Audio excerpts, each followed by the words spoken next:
Greetings. Let's go to Numbers chapter 22. Then the children of Israel moved and camped in the plains of Moab on the side of the Jordan across from Jericho. Now Balak the son of Zippor saw all that Israel had done to the Amorites, and Moab was exceedingly afraid of the people because there were many, and Moab was sick with dread because of the children of Israel. So Moab said to the elders of Midian, Now this company will lick up everything around us, as an ox licks up the grass of the field. And Balak, the son of Zippor, was king of the Moabites at that time. Then he sent messengers to Balaam the son of Beor at Pethor, which is near the river, in the land of the sons of his people, to call him, saying, Look, a people has come from Egypt. See, they cover the face of the earth and are settling next to me.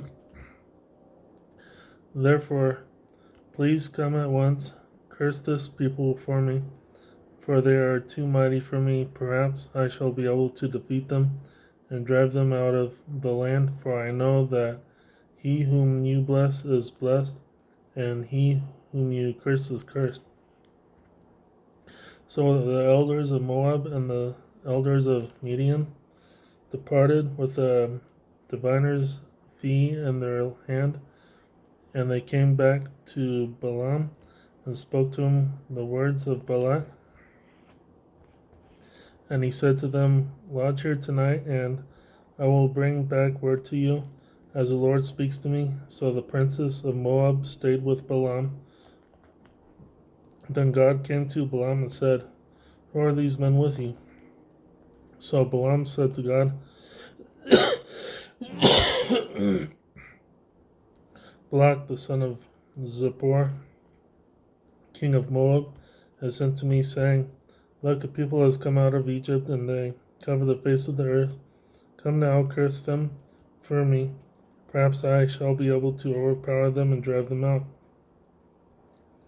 And God said to Balaam, You shall not go with them. You shall not curse the people, for they are blessed. So Balaam rose in the morning and said to the princes of Balak, Go back to your land, for the Lord has refused to give me permission to go with you. And the princes of Moab rose and went to Balak and said, Balaam refuses to come with us. Then Balak again sent princes more numerous and more honorable than they. And they came to Balaam and said to him, Thus says Balak the son of Zippor, Please let nothing hinder you from coming to me, for I will certainly honor you greatly, and I will do whatever you say to me. Therefore please come, curse this people for me. Then Balaam answered and said to the servants of Balak, Though Balak were to give me his house, full of silver and gold, I cannot go beyond the word of the Lord my God to do less or more. Now therefore please you also stay here tonight, that I may know what more the Lord will say to me. And God came to Balaam at night and said to him, If the men come to call you, rise and go with them, but only the word which I speak to you that you shall do. So Balaam rose in the morning, saddled his donkey, and went with the princes of Moab. Then God's anger was aroused because he went, and the angel of the Lord took his hand in the way as an adversary against him.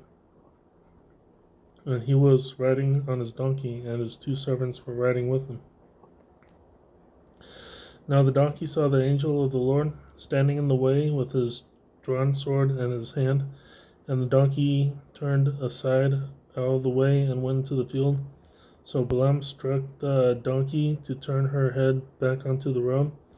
Then the angel of the Lord stood in a narrow path between the vineyards with a wall on this side and a wall on that side. And when the donkey saw the angel of the Lord,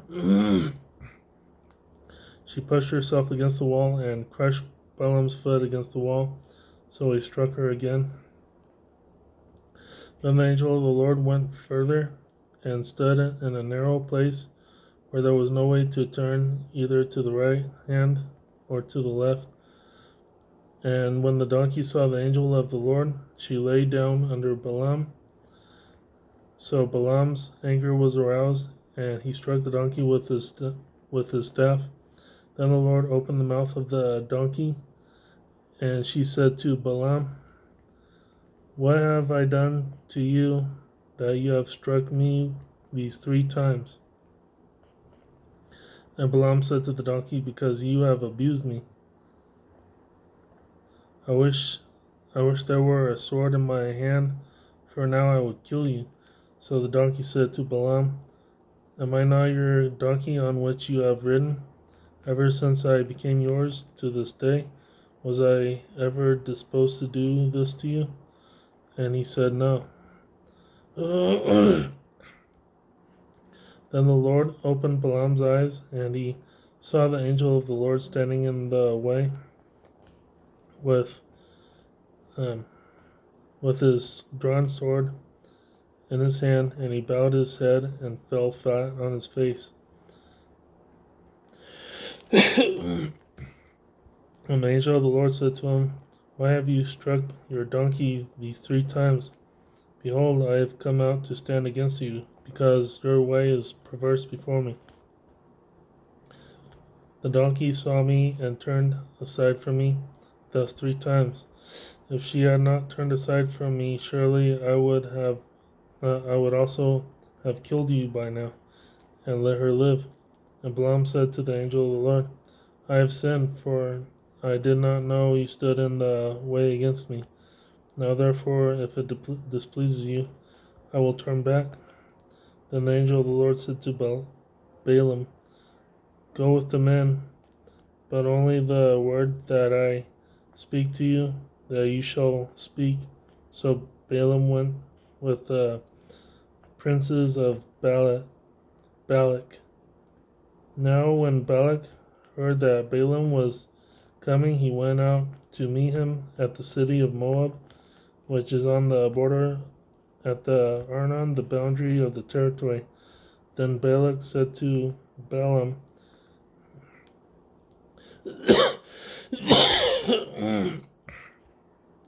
"Did I not earnestly send to you, calling for you? Why did you not come to me? Am I not able to honor you?" And Balaam said to Balak, "Look, I have come to you. Now have I any power at all to say anything? The word that God puts in my mouth that I must speak." So Balaam went with Balak, and they came to Kirjath Huzoth. Then Balak offered oxen and sheep, and he sent some to Balaam and to the princes who were with them. So it was the next day that Balak took Balaam and brought him up to the high places of Baal, that from there he might observe the extent of the people. So the first part of the chapter indicates that cursing people is very bad, and then there's a part of the chapter that talks about the angel coming into the donkey, and the angel basically takes on a donkey, and in a way it kind of says that in a way I'm guessing it's saying that animal cruelty is bad, unless you eat it, because there's animal sacrifices and stuff.